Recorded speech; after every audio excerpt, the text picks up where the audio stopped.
Hello, I'm Kirsty from KPMG and I'm here with Jan-Paul from Nestlé. Good afternoon, Jan. So, one of the things that we've been talking about is the fact that you've been through one rotation of country by country reporting. Yes. How have you found that so far? It was an interesting exercise. We did first a trial run in 2015 data, and so we could see what are the elements that come up and surprises potentially. So then the 16 we did another run. But we're doing a bottom-up approach, so really asking the market for local statutory data, which was quite a challenging task, but we thought that would be the best approach for us, and it worked out like that, but it's a lot of work.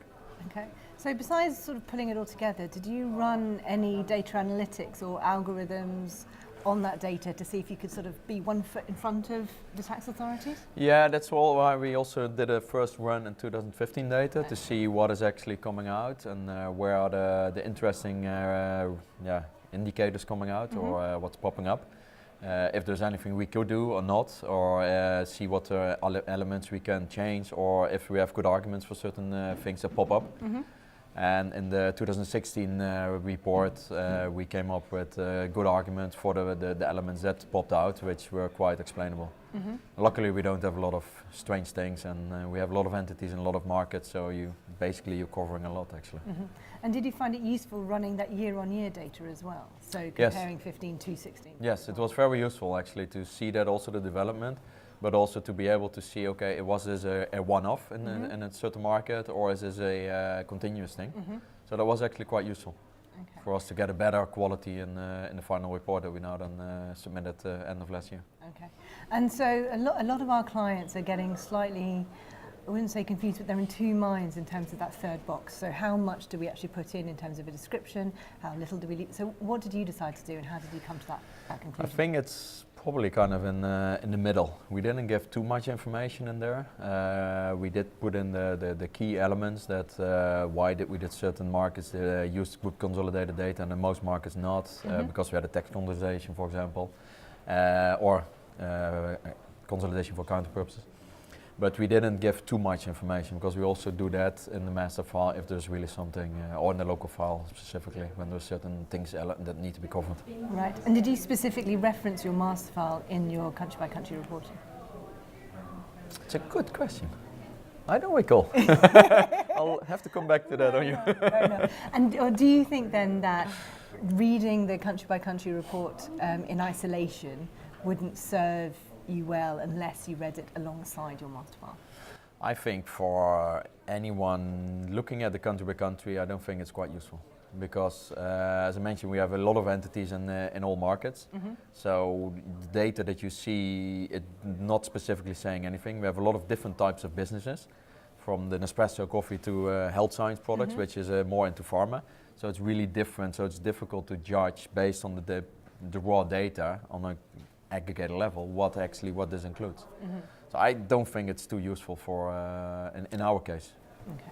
And with your master file, how did you decide how to structure that? Because did you go for one great mammoth report, or did you do it by sort of business area? No, we have a kind of a modular approach. So we have one global master file, which is quite it's covering everything, but it's quite small. And then we have kind of sub-master files per business unit. So depending on what kind of business you have in your country, you get the relevant sections of those master files, sub-master files. Okay. Also to make it a bit more manageable, because otherwise everybody gets a lot of data and reports and it's not useful anymore. Yeah. And did you delegate responsibility to the business units for producing their own master files? No, we have produced it centrally.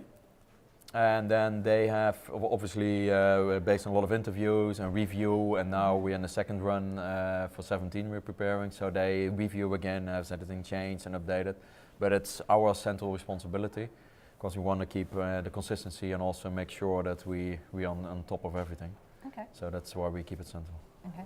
And did you actually find going through the master file process actually useful for the business as a whole? Did you sort of find that you learned something new about the business as you were going through the process?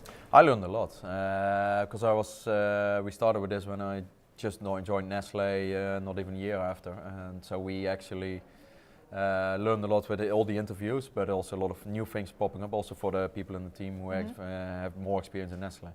So because it is actually has been growing a lot and we never had really proper documentation, so it is good to catch up on that and to learn a lot on the developing business because a lot of is changing on a daily basis actually. Okay. So it was really useful. Okay. So Action 13 hasn't been all doom and gloom then? No, I think it has its benefits clearly. I liked for us it really was a how to say igniter to get things going and to get at the central project. But it's also, I think, the challenge for us is that a lot of markets come up with the local specific requirements. Yeah. Like Mexico, like India, like China, and that is creating a challenge. Yeah. How do you cater for that? You cannot create specific reports or specific things for each and every market. Yeah. We are based in close to 150 markets, so it's a lot of work, and that is the challenge for us. And I think that is where, I don't know, either the OECD or somebody might think about stepping in to get some harmonization in there. I think that the ideas are valid and to get consistency and harmonization, sharing information, but at what levels and make it not too difficult for the taxpayers. Okay. And in terms of that harmonization, are you finding that more and more disputes are cropping up now post-BEPS? Maybe not yet now, but I think it will come. Because people get access to more data, and rightfully or not, how they will use it, even though there are guidelines set. But I do think some markets will start using it based on the wrong assumptions, and they will start challenging based on all the information they're getting. Okay. But I think it's also a benefit. You can explain a lot of things in the master file and the local file, so you can explain your business, your value chain. Hopefully that helps in understanding that they don't go. Yeah, let's say start shooting out of the blue, but I think it's evident that more dispute resolution will come up. Okay.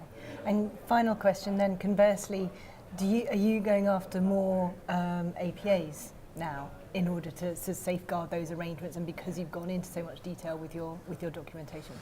I don't know if it's linked to that, but we are actually in the process entering a lot of APAs for a certain methodology that we're doing, and a royalty new methodology. It's linked. It's partly linked, maybe also to get some security there, but I don't know if it's only driven by the master file, local file, that you have more information that you share.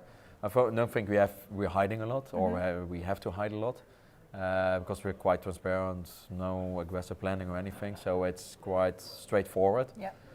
But it's about telling the story and making sure that they understand it. And before I understand Nestlé, need to get a tax inspector to understand. I think that's a bigger challenge even.